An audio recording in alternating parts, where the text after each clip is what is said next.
Hello, and welcome to Astronomy 100. In a previous segment, we began our discussion of eclipses of the sun and the moon, and we worked our way through describing why eclipses occur and the mechanics of how eclipses occur.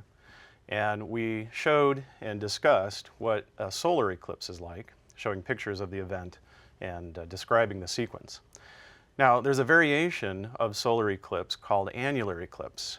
And the name is a little bit confusing because the word annular unfortunately looks a little bit like the word annual, and the word annual obviously meaning yearly. An annular eclipse is not an annual event. It is not an event that occurs on a yearly basis by name. The word annular is actually describing the shape. And as you can see here on the screen, an annular eclipse is one where we have a ring of sunlight that is visible. And if you look very carefully, you can see that not all of the surface of the sun is being blocked by the moon. So there is a ring of sunlight that is still visible around it. And the word annulus is a geometric term that means a ring. So if you have a circular disk that has the hole punched out in the middle, what you're left with is a shape that is called an annulus. So an annular eclipse is describing the shape, not the frequency.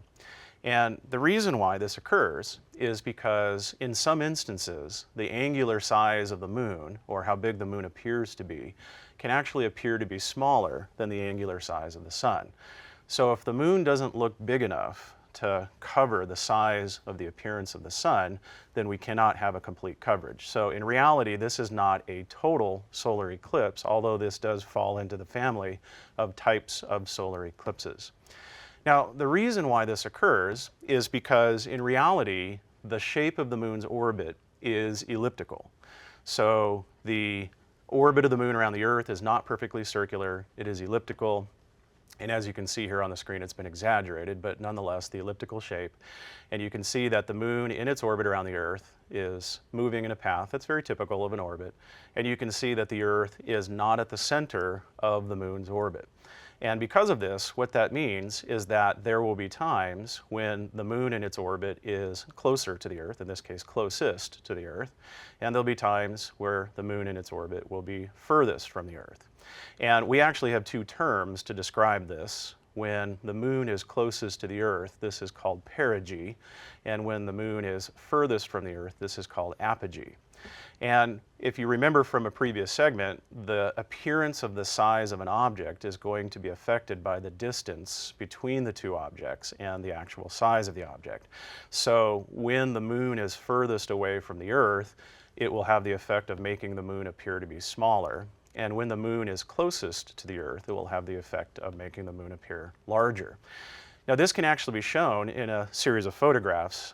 These were not taken by me, but there was a photographer who made a point to go outside and demonstrate this effect. And the first photo I'm going to show you with the second one together is of the sun as we see it and how it appears in the sky. And these two photos here are of the sun. The first one was taken at aphelion. And if you remember from a previous segment, aphelion is the point where the Earth is furthest from the sun, making the sun appear to be smaller than usual. And perihelion is when the Earth is closest to the sun, making the sun appear to be larger. And what this photographer did was take an entire image of the sun at aphelion and an entire image of the sun at perihelion. The only thing that I did was I sliced them in half so you could see a comparison. And you'll notice how I line them up at the bottom. But you can see that they're clearly two different sized objects. So the sun appears smaller than usual at times and larger than usual at times, again, because of the changing distance between the Earth and the sun. Now, the moon can have this effect as well. Because the moon's orbit is elliptical, when the moon is closest to the Earth, what we're going to have is the effect of making it look as if the moon is larger than usual. So that if you recall from a moment ago, this is at perigee. Perigee is when the moon is closest to the Earth. And when the moon is furthest from the Earth, this is at apogee. And of course, apogee is going to make it look as if the moon is smaller than usual. Both of these images were images of the full moon. All I did, again, was to slice them and line them up at the bottom to show you the obvious difference in size. The coloration difference that you see here is just an illusion created by the effects of the atmosphere. So normally the moon looks very white, but this picture here was taken when the moon was lower in the sky, so it has a little bit of a tint to it. So it's really not anything to do with what we're talking about here. But imagine if we have the sun one particular size and the moon a different size, then various combinations of these two can create different effects. For instance, if we have a relatively small looking sun and a relatively large looking moon, then the moon can completely cover the sun and we have a total solar eclipse. No portion of the sun's surface is going to be visible. But if we have a smaller looking moon and a larger looking sun, then even though the moon might pass in front of the sun and pass directly in front of the sun, we're going to get the effect of what you see up here in the upper right. So a smaller looking moon will not have the ability to completely cover the disk of the sun, creating this annular eclipse event. So let me show you what this looks like from space, or looking down onto the Earth while all of this is occurring. This particular illustration is not meant to be to scale. For instance, the Earth is many, many times further away from the sun than it appears to be here. And the distance between the moon and the Earth is actually much, much greater than it's actually portrayed here. But the idea is to get the point across based on appearance of size, shadow, and appearance of distance. So if you recall from a previous segment, when we talked about the mechanics of a solar eclipse, it actually involves the moon casting a shadow, and that shadow hits the surface of the Earth.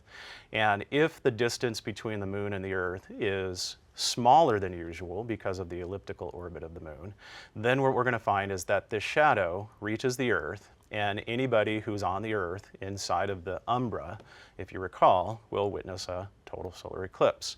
So the sun will be completely blocked by the appearance of the moon. However, if the orbit of the moon is at a point where the alignment for a solar eclipse puts the moon the furthest from the Earth that it could possibly be, then even though we still have a shadow cast by the moon, we still have the umbra, what you'll notice is that the umbra never actually reaches the surface of the Earth. So it's in essence that the umbra falls short. So anybody on Earth right here will see the moon pass directly in front of the sun, but what they will witness instead is an annular eclipse, the appearance of part of the sun still visible because the size of the moon cannot completely cover the disk of the sun. Now, these types of eclipses happen just about as often as any other solar eclipse. So again, remember the word annular doesn't mean yearly, but an annular eclipse in its occurrence happens just about as often as any other solar eclipse. But when they occur, it's a fascinating event unto itself, even though it's not totality, having the ability of having that umbral shadow on top of you and seeing the sun completely blocked from view. It is not quite as dramatic as that sort of an event, but they're unique, and they are also interesting on their own. And one of the annular eclipses that happened occurred in May of 2012, May of 2012.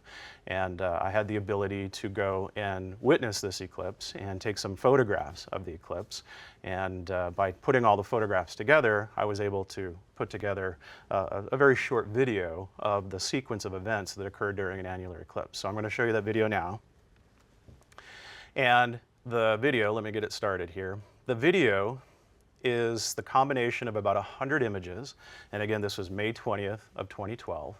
And these particular images were taken through an 8-inch telescope. I took my DSLR camera, attached it to the telescope. We were about 200 miles north of Las Vegas in a very small part of Nevada called Pioche, Nevada. And you'll notice that as the sequence of pictures go by, you can see that the moon passes right in front of the sun, but the moon does not have the ability to block the sun completely. And here is a sequence of all of the event taking place at various times to show you a still image of the event, and you can see it progressing. the moon passes perfectly in front of the sun, making a very, very nice ring.